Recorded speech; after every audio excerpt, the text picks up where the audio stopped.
for Friday's exams. And if you have any questions, just stop me or raise your hand or just shout.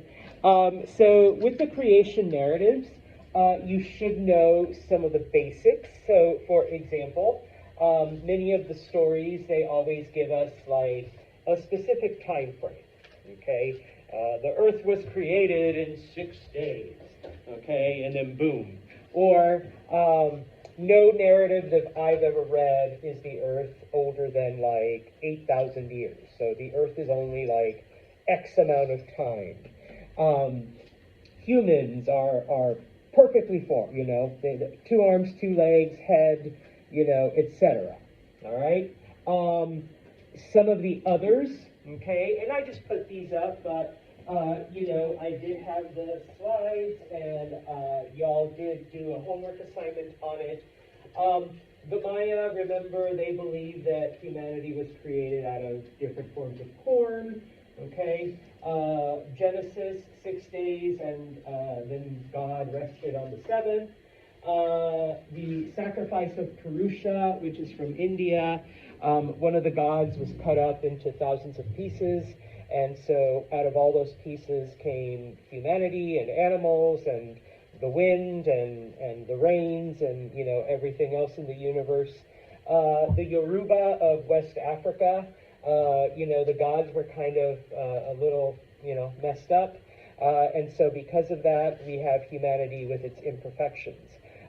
It's not a result of anything you did, but because the gods were drunk when they created you, type of thing.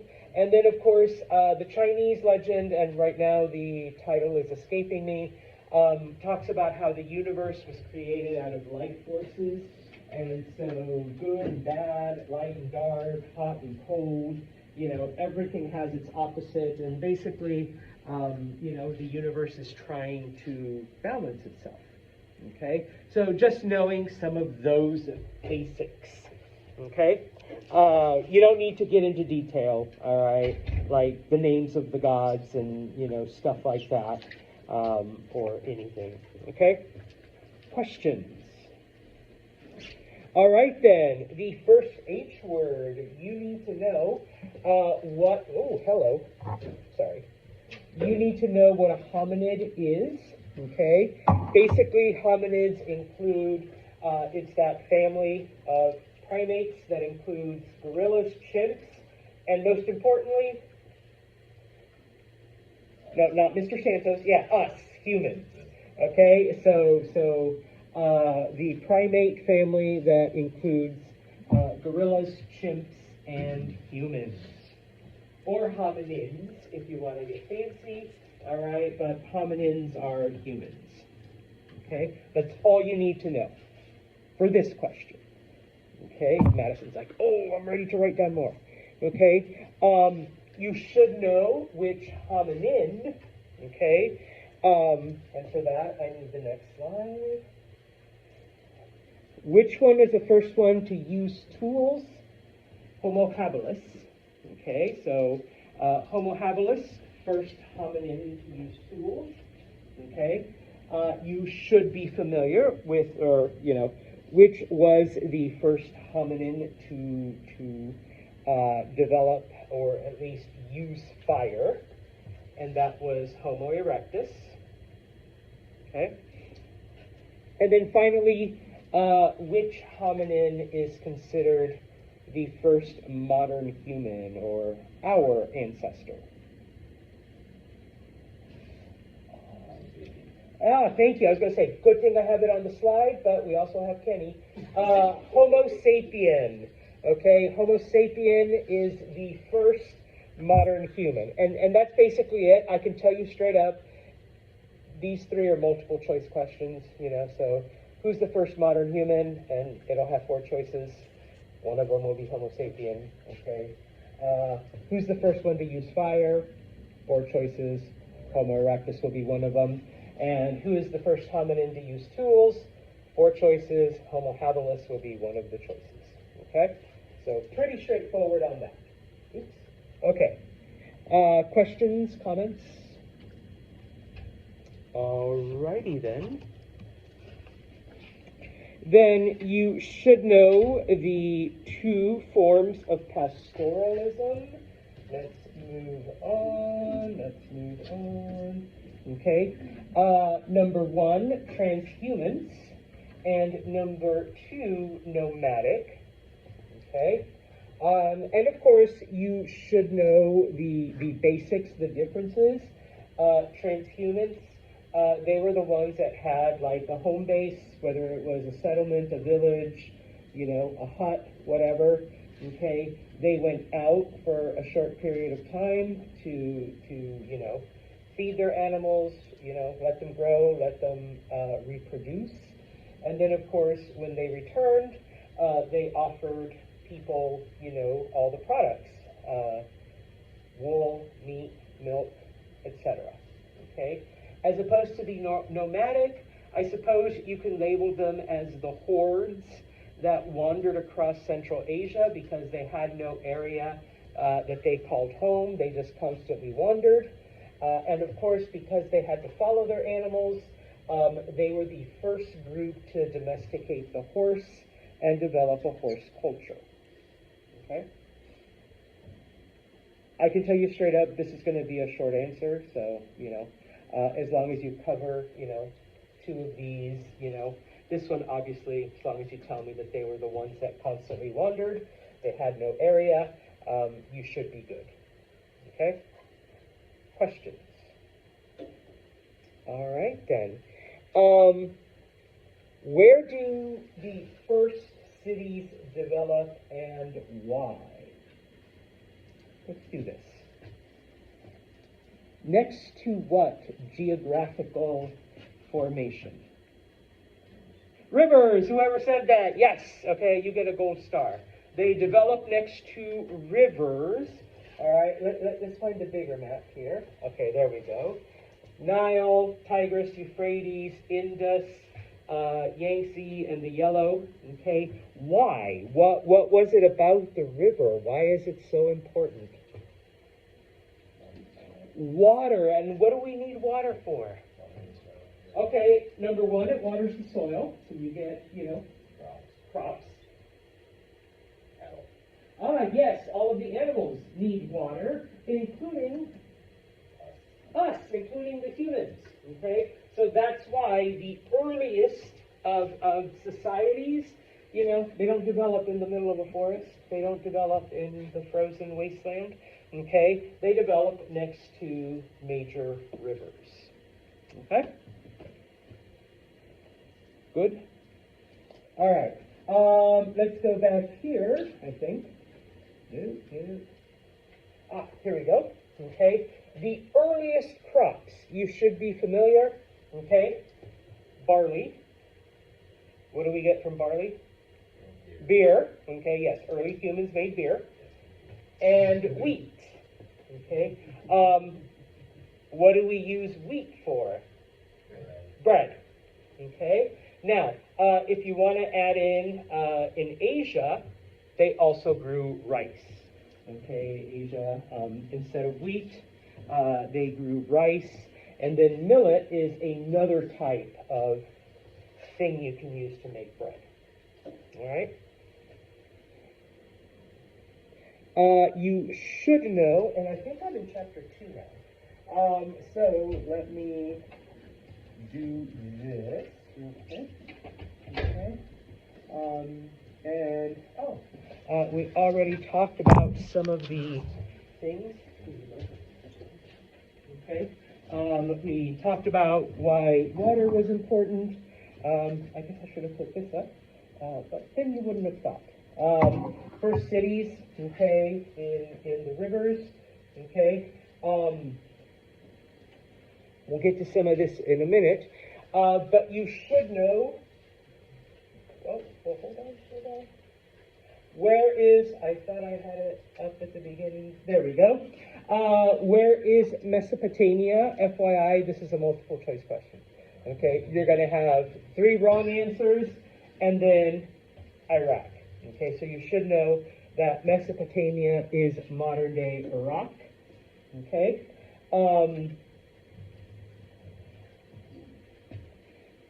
When you mix copper and tin, what do you get? bronze. Okay, so you should know that.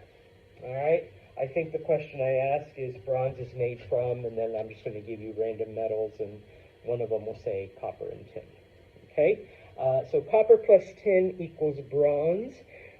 You should know the definition of polytheism, one of the many P words.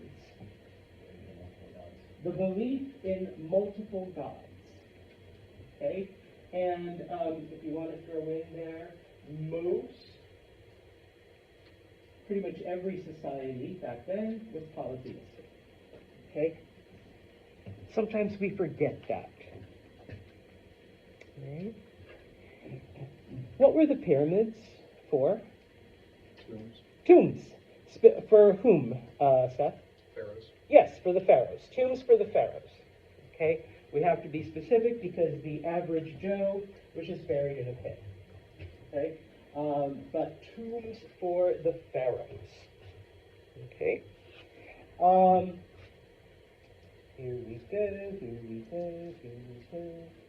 La la la la la. Alright. What is cuneiform? Okay. Mesopotamian writing, number one. Okay. And it was basically just etchings on mud tablets. Okay? Now, if you want to add a little extra, okay, it was basically pictures that represented thoughts and sounds. And so they were each put down. Okay? It was etched into the mud was allowed to cool, then you ended up with your writing samples. Okay? You should know the 3 types of Egyptian writing. Speaking of writing, where are you writing? Come on, writing. Here we go. Okay. Number 1, and the one that most of us are familiar with because it's what's around the most, hieroglyphics. It's okay if you don't spell it correctly. I have a hard time. Okay? But you should know that this was the formal writing. This was, the reason why we have so much of it is because this is what they used in the pyramids, in the religious ceremonies. Number 2 is hieratic. Hieratic is the common, average, everyday writing. Okay, so special occasions, all right, common use. And then finally, after several thousand years, the Egyptians were like, all right, we don't need 2 forms of writing. So Demotic then basically merged the 2. Okay? And of course, once again, if you'd like to add, a couple other things about Egyptian writing, similar to cuneiform, pictures were used to represent ideas and different sounds. But what was the difference? Whereas the Mesopotamians used mud tablets, the Egyptians used early paper, papyrus, and ink. All right? How did we get the name India? The Indus River, yes.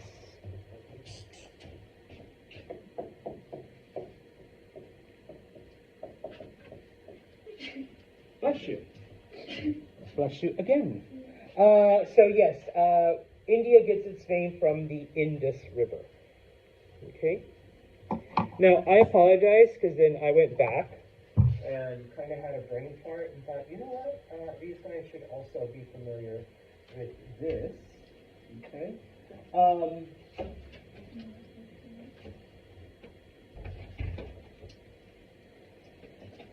here you go. Yep. What is the... Oh, wait. No. Back. There we go. You should be able to give me a very basic definition of evolution. Okay? If you want to be extra, the process of plants and animals changing over generations. Okay, if you just want to keep it simple, survival of the fittest.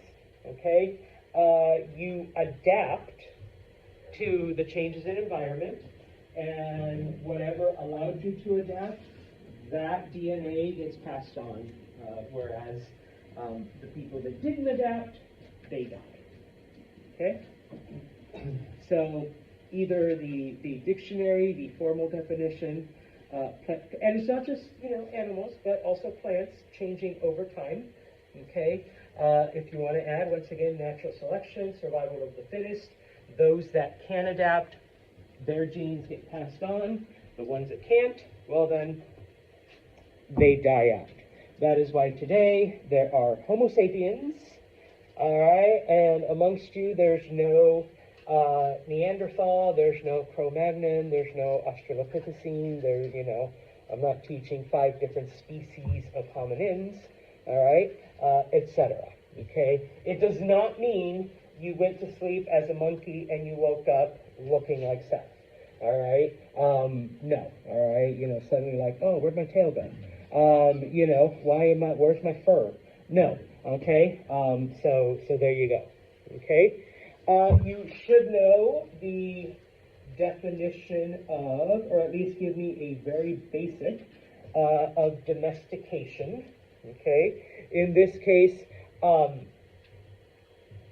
when it comes to plants, you can grow them on purpose.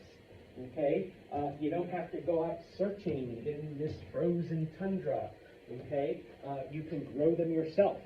Okay? When it comes to animals, all right, you don't have to hunt them anymore.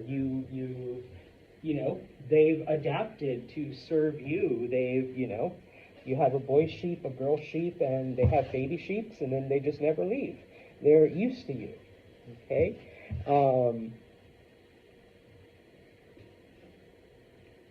Okay. Here we go. Okay? If you want to add a little bit more. Okay? Once again, you want to be extra. Dogs are the first animal to be domesticated, not necessarily for food, but because they were good work animals. Okay? All right. The effect of agriculture on society. Oops, no. Here we go. Okay. What effect does, and I can promise you this is an open-ended question.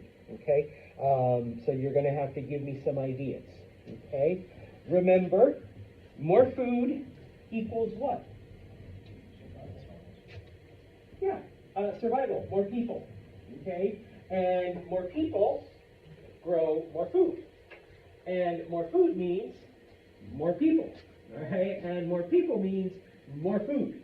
Eventually you reach a point where you have so much food, not everyone has to be a farmer anymore, okay? Especially the ones that are pretty bad at farming, okay?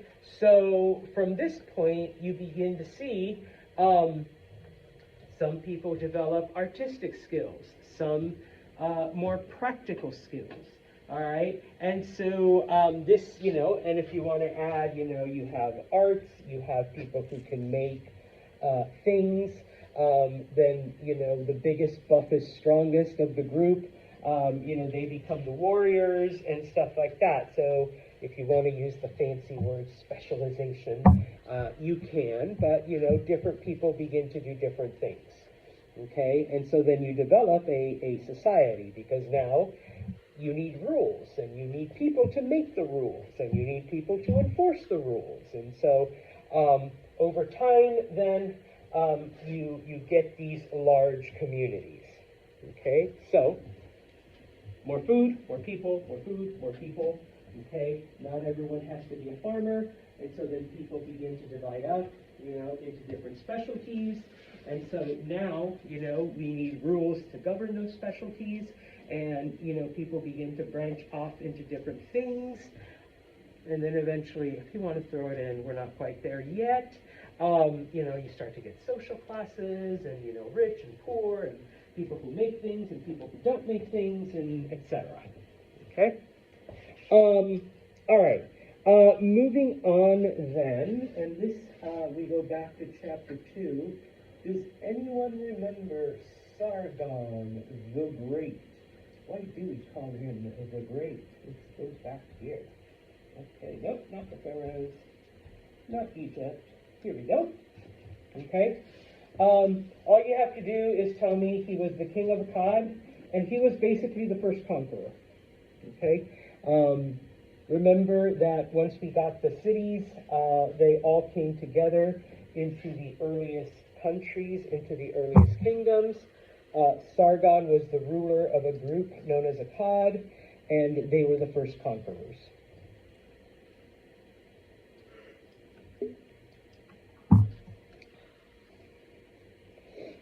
Why did Egyptians mummify their dead?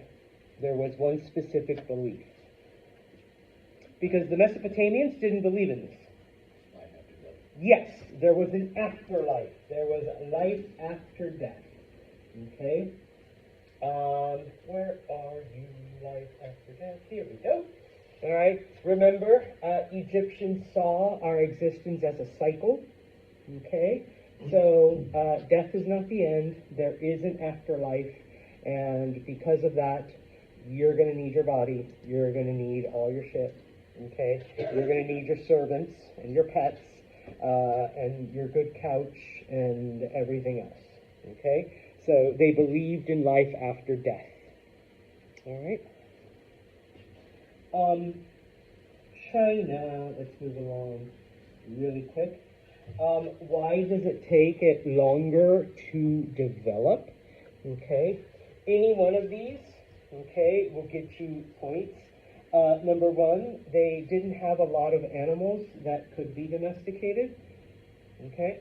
I mean, they had chickens, but, you can never truly domesticate a chicken. Okay? But other than that, it wasn't until they moved south. Okay? Number two, geography. If you just want to put geography, that's fine. If you want to explain a little, there was mountains, there were deserts. It's not like Mesopotamians who could go and meet other cultures.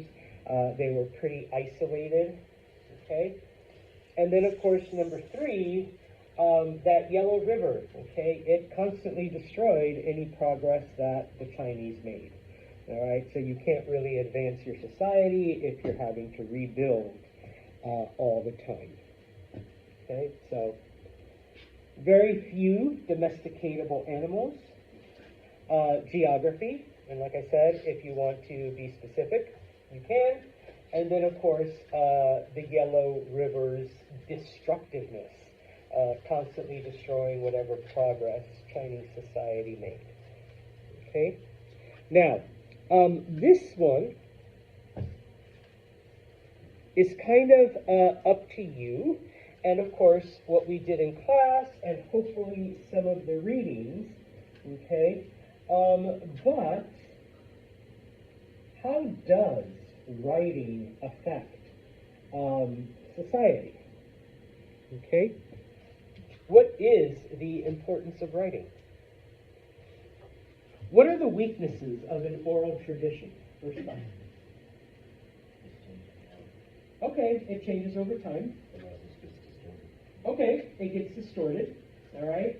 If I'm the official village rememberer, all right, and I'm about to die, and, now I pass on the title to my son, and I tell him all the stories, okay, and then he's the village rememberer, and then when he's about to die, he passes on all the stories to his son, okay, yes, we get a twisting of things, we get, different personal stuff, okay. How does writing eliminate that? Yeah, okay, number one, you get a more accurate record. Okay. Yes, quite literally and figuratively, it's set in stone. Okay? It's like, Seth, you're lying because, this is what your grandfather wrote. Okay? So quit changing the story, quit changing the narrative. All right? So less changeable, a little bit more accurate. Okay?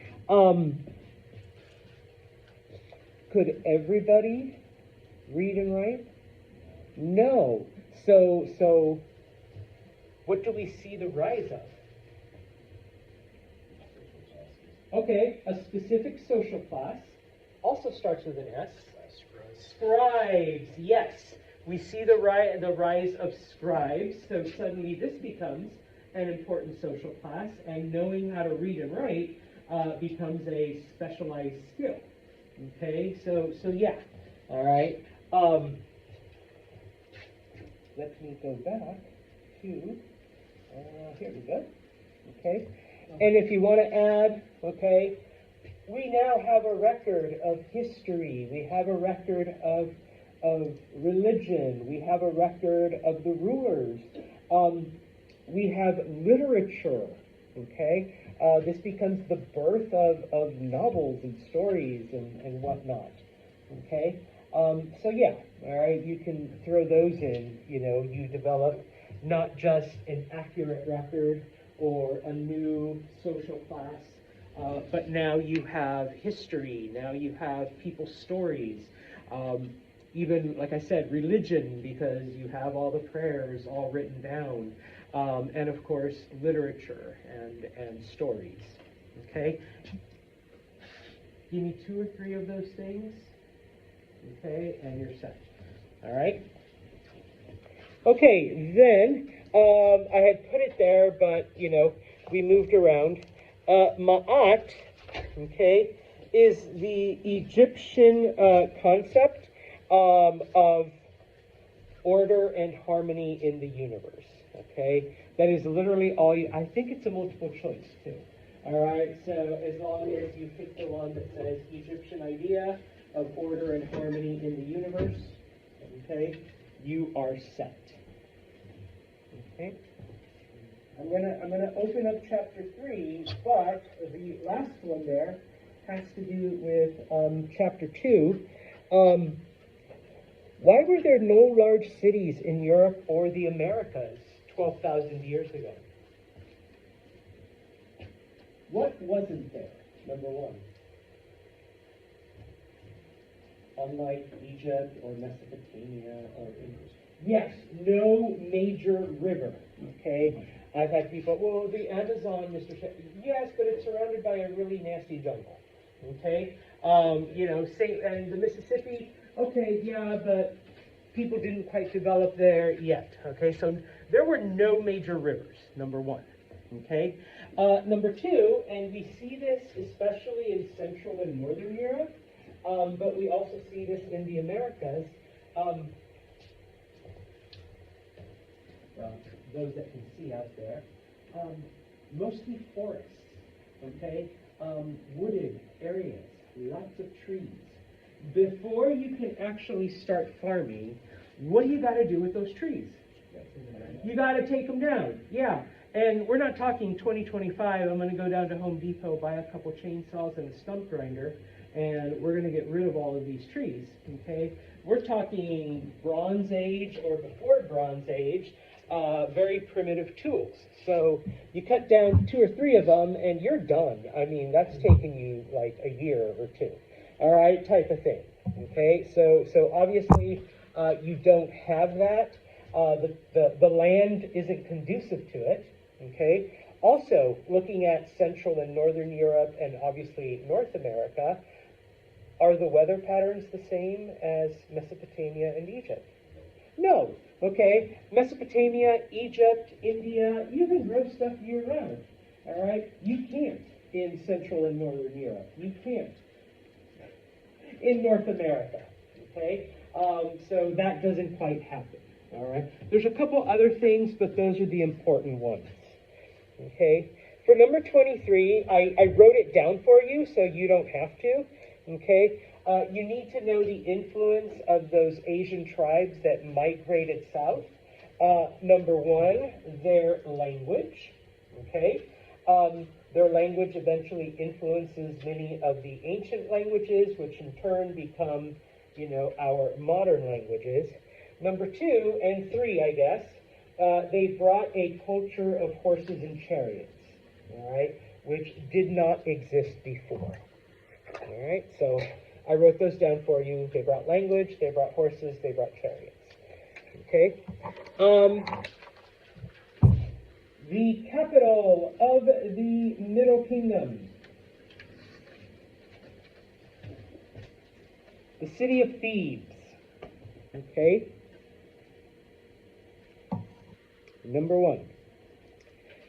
Number 2, you should know that the Central Asian tribe that invaded Egypt, were the Hyksos. Okay? So, Central Asian tribe that invaded Egypt. Eventually, the Hyksos are overthrown by the Egyptians, okay? But what effect does this have on the New Kingdom, okay? You can give me any one of these, all right? They adopt Hyksos weapons.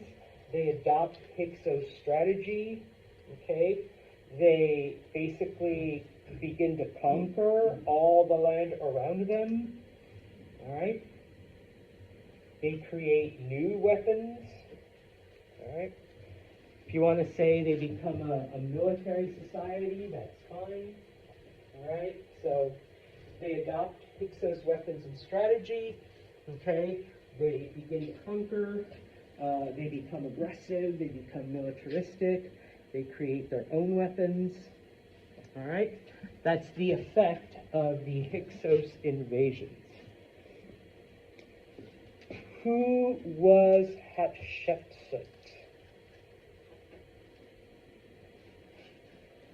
All you need to put is the first female ruler.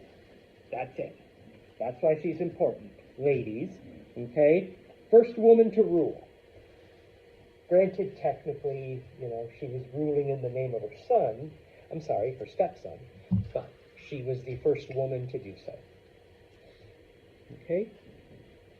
The Battle of Megiddo, once again, I don't ask you to remember a lot of dates or a lot of battles or a lot of military stuff, but this one's important. The Battle of Megiddo, first ever chariot battle.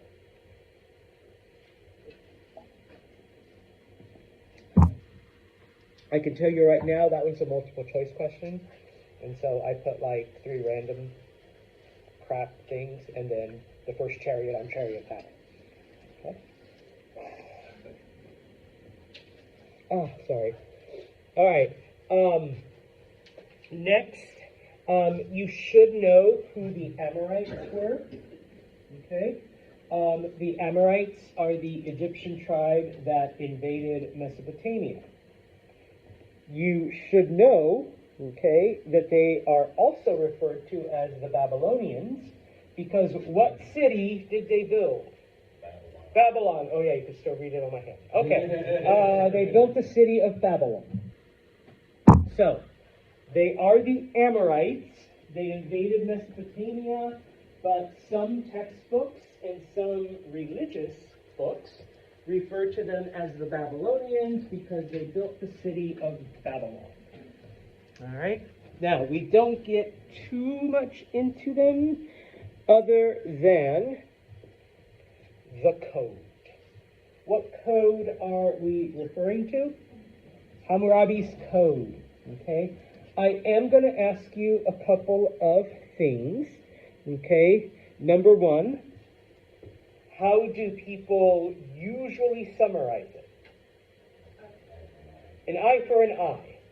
Okay? But I'm also going to ask, was it truly eye for an eye? No. How were the punishments decided? What factors were taken into consideration? Okay, gender, all right, your social class, okay? So, equal class, eye for an eye, okay? I poke out Seth's eye, sorry Seth, my eye gets poked out, okay? Madison is a higher class than I am. I poke out her eye, what happens to me? Not yet. 60 lashings in public. All right? I'm a slave. And I poke out David's eye. I die. Okay, it's a straight up death. Okay? I am upper class. And I poke out set side. Money, please. Yes, I pay a fine. I keep my eyes lit, but I pay a fine. Sorry, Maddie. Madison's a slave, and I poke out her. Yes, I pay the owner. Hello, Hero. How much does she cost you?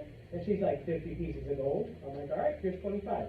I have to pay for half of the slave's value. Okay? So yeah, it truly wasn't eye for an eye, only if you were equal class. All right? So it depended on the class of the offender and the class of the offended. All right? For the true punishment. So yeah. Okay? Oh, what was their preferred method of death? Flogging. Not flogging. In the river, yes, throw them in the river. Drowning. Okay, woohoo, no, flogging was, other people, but, yeah, okay. As long as you didn't say guillotine, all right, that was the French. Gotta love the French. Okay? Yeah. You can also talk about how the code divided people up into social classes. It listed all of your responsibilities. Oh, see, I had it hidden. Your punishment determined by your class and the class of the offended. Okay? It had different responsibilities for parents, for children, etc. Okay? Now, you should know who the Hittites are. They were the Central Asian tribe that invaded Anatolia. Okay? You should also know what modern-day country Anatolia is. You eat this at Thanksgiving. Turkey, yes, the country of Turkey. Okay? So, Hittites were the Central Asian tribe who invaded Anatolia. Anatolia is modern-day Turkey. Okay? Like I said, not a lot of battles, not a lot of dates. So far, you have to remember Battle of Megiddo, first chariot-on-chariot battle. Second one, Battle of Kadesh, largest chariot-on-chariot battles. Okay? Just like the other question, this one is also going to be a multiple choice. Okay? Battle of Kadesh, I'm going to put 3 random facts, and then the largest chariot-on-chariot battle. Okay? Pick that one. All right? And while I'm not going to ask you this, for you history nerds, both of them were Hittites versus Egypt. Both the Battle of Megiddo and the Battle of Kadesh. All right? Finally-ish, we get to India. You should know who the Aryans were. The Aryans were the Central Asian tribe that invaded India. Okay? Central Asian tribe who invaded India. Okay? From them we get the Vedas. What are the Vedas? If you want to put sacred hymns, sacred poems, that's fine. Either one of those is a correct translation. And then, of course, the follow-up question, okay, what do we learn? Well, you only need to list maybe like 2 or 3 of these things. We learn that the Aryans or these early Indians loved wine and they loved music. They loved to party. Okay? We learn that they were polytheistic. They worshipped many gods. In fact, it is from this group that we get the sacrifice of Purusha. We get the story of the creation. Okay? We learn that they sacrificed animals to the gods. Okay? They believed also in life after death, but, and while we're not getting into it yet, we'll talk about that in a future chapter, probably chapter 4, it was slightly different than how the Egyptians believed in life after death. Okay? They were warriors, so bravery and warfare was honored. And then finally, since you couldn't be fighting all the time, competitions and games were a big part of their lifestyle. So, like I said, 2 or 3 of those. You don't need to list every single thing, okay? But these are the things that we learned from the Vedas. Okay? Questions on this? Because we ended with China, and I wrote this down for you, okay? From the Shang, we get the idea of ancestor worship, number 1, okay? And then I think that one's also just a multiple choice where I ask you what Chinese cultural belief comes from the Shang dynasty. I'm going to put like 3 weird things like, fortune cookies and wonton soup and then like, ancestor worship. Okay, stuff like that. They did develop a 360-day lunar calendar, but because it wasn't accurate over time, what did they add to make it all balance out? A leaf what? No, not a leaf. A month, yes. An extra month. Okay? Just like we add an extra day every 4 years, the Shang added an extra month, all right, to make the calendar balance out. And it did, okay, because they were able to predict like all kinds of stuff, all right? Now, if you're willing to, have an extra month every couple years, I suppose we could go to a lunar, yeah? No? Okay. No, an extra day is bad enough, all right? That February 29th really gets me, okay? What is the importance of silkworms? Clothing, yes, all right? So they used it for clothing, all right? Very important. So now you don't have to wear animal skins or animal fur or leather or anything else. Now you have some nice silky stuff, okay?